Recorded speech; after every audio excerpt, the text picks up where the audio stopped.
Welcome to the Built for the Trades podcast. This is a recap episode from the interview I did here recently with Levi Torres, owner of High Five Plumbing.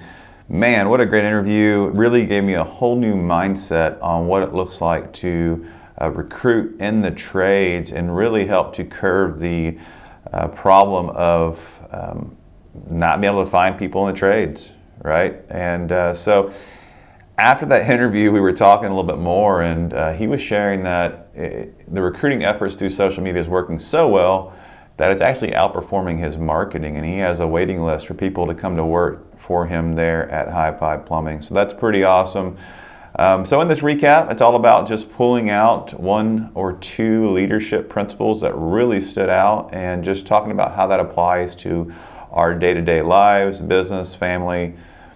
And the first principle I wanted to pull out was a quote from John Maxwell that says, people don't care how much you know until they know how much you care.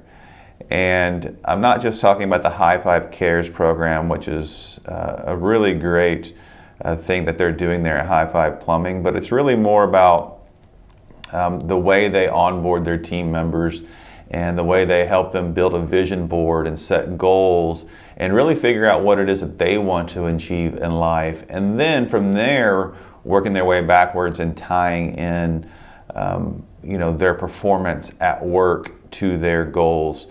And so if you're listening to this and you're not doing that now, that is a big way to change the culture in your business from it's all about the money, it's all about producing results for the business, it's all about that to really it's all about, that's a part of it, but it's more about helping that person go to the next level in their personal lives.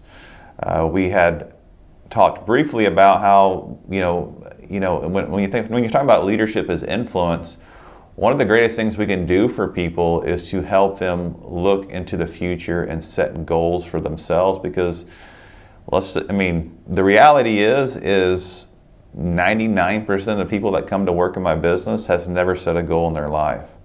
So think about that.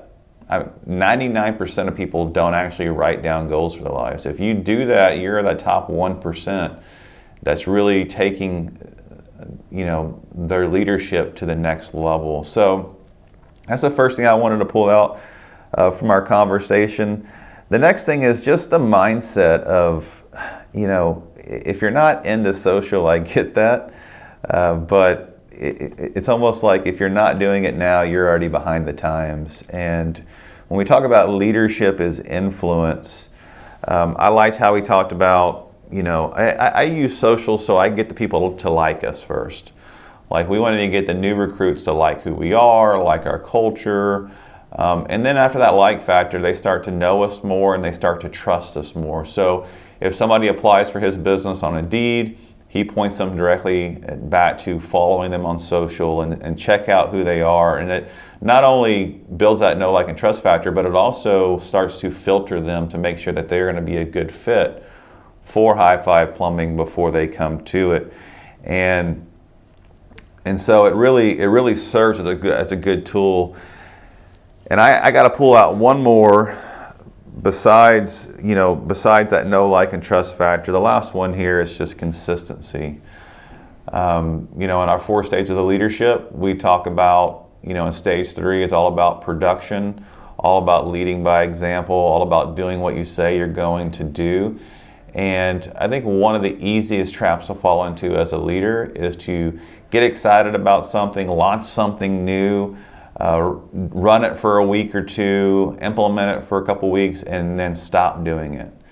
And what that does, you actually start to lose credibility in who you are as a leader the more that you do that. So it's important that you look at things that you want to implement. Maybe it's this social media recruiting. You want to implement this into your business. You look at that and you ask yourself, what can I do on a consistent basis to really be able to follow through and do this for the long run? So Levi had mentioned that, hey, look, if you're not doing social posts, why don't you get on one platform and start posting once a week and see what that does for you. And so that's it. That's a great leadership principle. It's all about building credibility. You don't want to be the person who's always implementing things that are not sustainable in the business. So whether it's starting to post on social media, implementing a new piece of technology to your business, it could be implementing one-to-ones with your team. Maybe you want to build a vision board with your team and set goals with them. It's all about the capacity you have to sustain that. And as the owner, you don't have to do everything. As a manager, you don't have to do everything. You just need to find the right person on the team that fits that role well and really enjoys doing that, and delegate that out. So anyways, I hope you enjoyed this recap. If you haven't listened to the episode, I encourage you to go back to any of the major podcast platforms. We should have a link here as well, and listen to that interview. There was so much great knowledge shared there. And if you like what you're hearing, we'd love for you to follow us on our social channels. Also subscribe, drop us a review on any of the podcast platforms. And I hope you have an amazing day. Talk to you soon.